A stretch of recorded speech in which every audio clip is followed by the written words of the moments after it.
Hello, welcome to the new video. Inside this video we'll take a look at how to edit rows from the data and save the updated changes back inside. As you can see, I've made quite a bit of changes compared to the last video. Well, that is very true. I even changed the project itself. I migrated the project to a one that uses ASP.NET Identity, so I can log in, log out, thanks to some requests and positive feedback from people online who said that they would like to see a wish list. So there it is. I won't go much into here. This is all default stuff with ASP.NET Core, but let's take a look at how to edit certain rows. I will go back to my admin panel. There's another page I've visited frequently lately. Okay, so the concept is same for pretty much everything, but right now we'll just take a look at, for example, how to edit a rifle. Let's say you mistyped the name. Let's say you mistyped the description. For this, I will add another column here. Let's get to it. We can open our admin view, for index.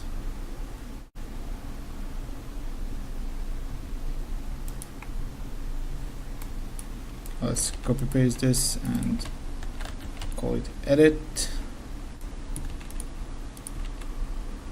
and we make another TDE with the title edit this item.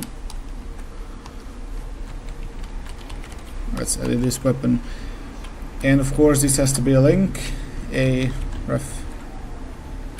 Let's just make it like this for now. Edit.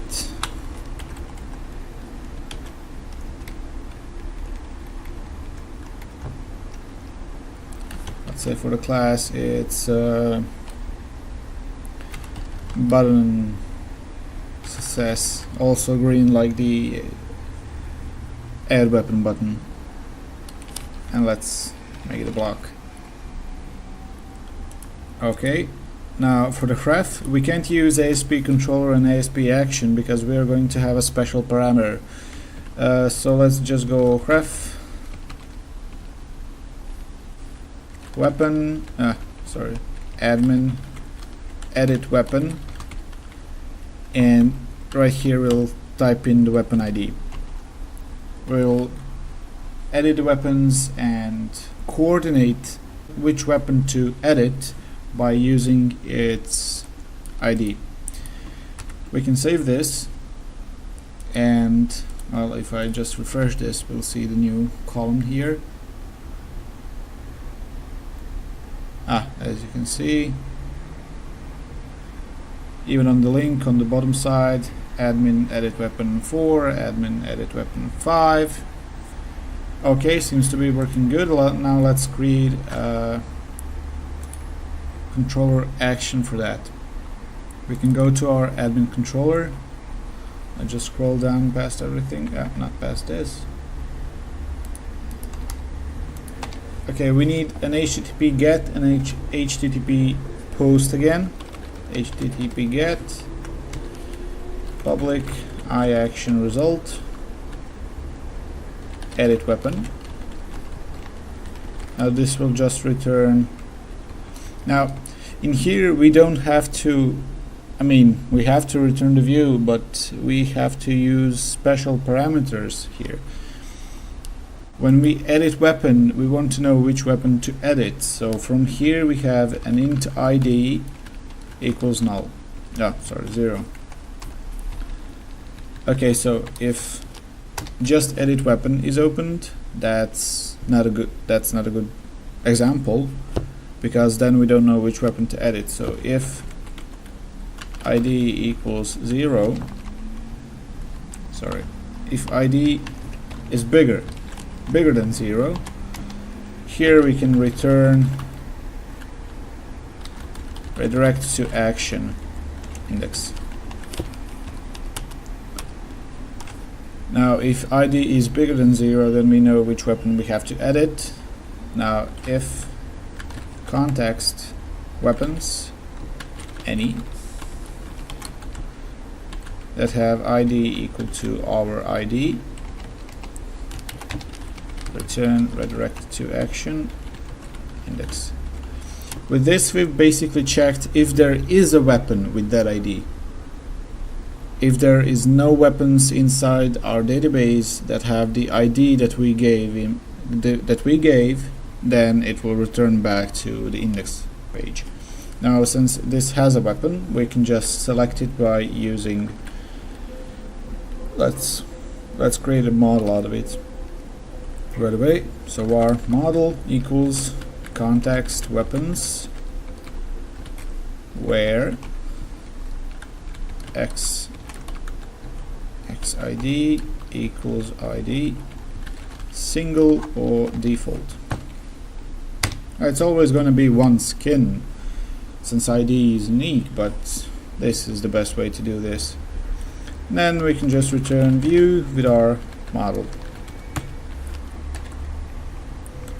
Okay, now for the post we can copy this, save it.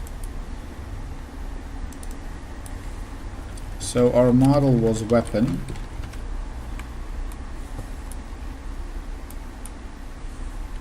Actually, I'm gonna keep this, return redirect to action index.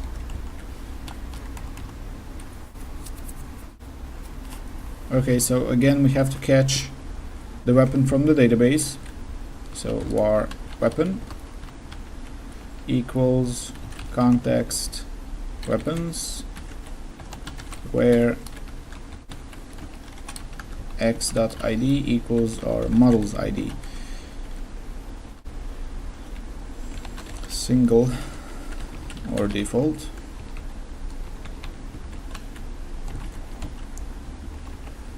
Now we can just type in weapon dot name equals model dot name, weapon type ID equals model dot weapon type ID, weapon dot description equals model dot description. I think this is everything we can even change here. That is correct. Now we can just call in context save changes and we can redirect the user back to the index action. Okay, so let's take a look at how this works. We have to change the form type to HTTP post for this, and we have to create a view, of course. Now the view is going to be easy peasy. All we have to do is just copy the add weapon, but that's not it. Let's rename it, edit weapon. Now when we open this, the model weapon, that's already set. Edit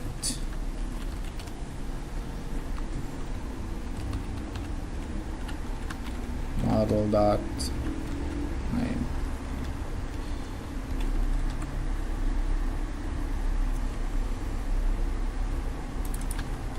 Edit weapon.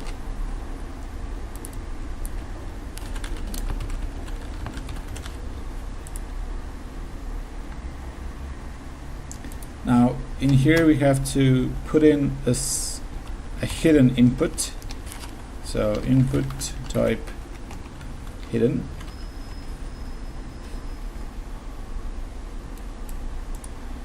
Oops. ASP4 ID. We have to save the ID so we don't lose it when we post back to model. Let's see, name, description, weapon type ID, and well, that is pretty much it. Edit weapon.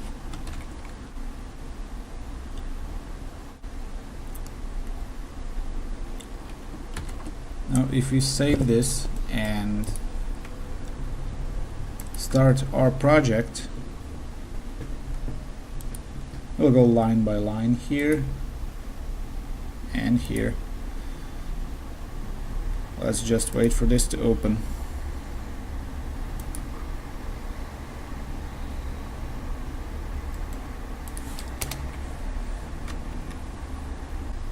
Okay, the website has loaded.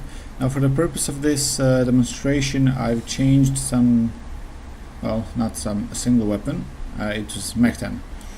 As you can see, the image didn't load because the name is MAC-12, and we made a typo. We even made it that this is a pistol, so let's change that.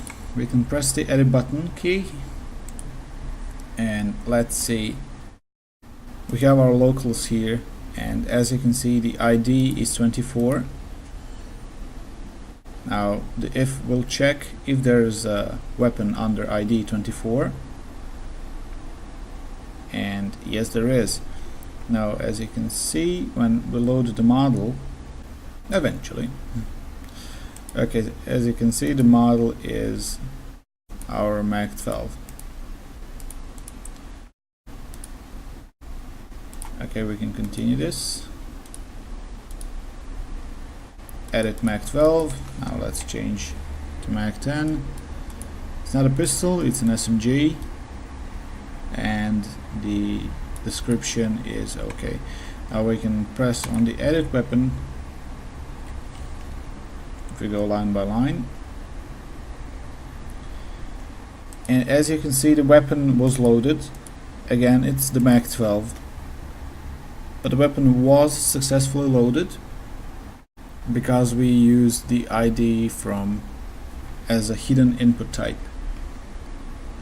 Now we changed the names, we save the changes inside our context, and if I press continue, it will redirect me to the admin dashboard. And if you scroll down, we will see that now this is a MAC-10 SMG.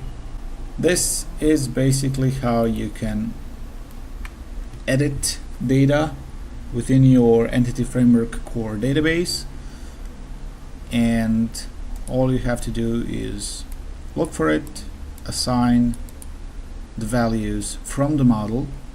Remember to put the identification in the model as a hidden type.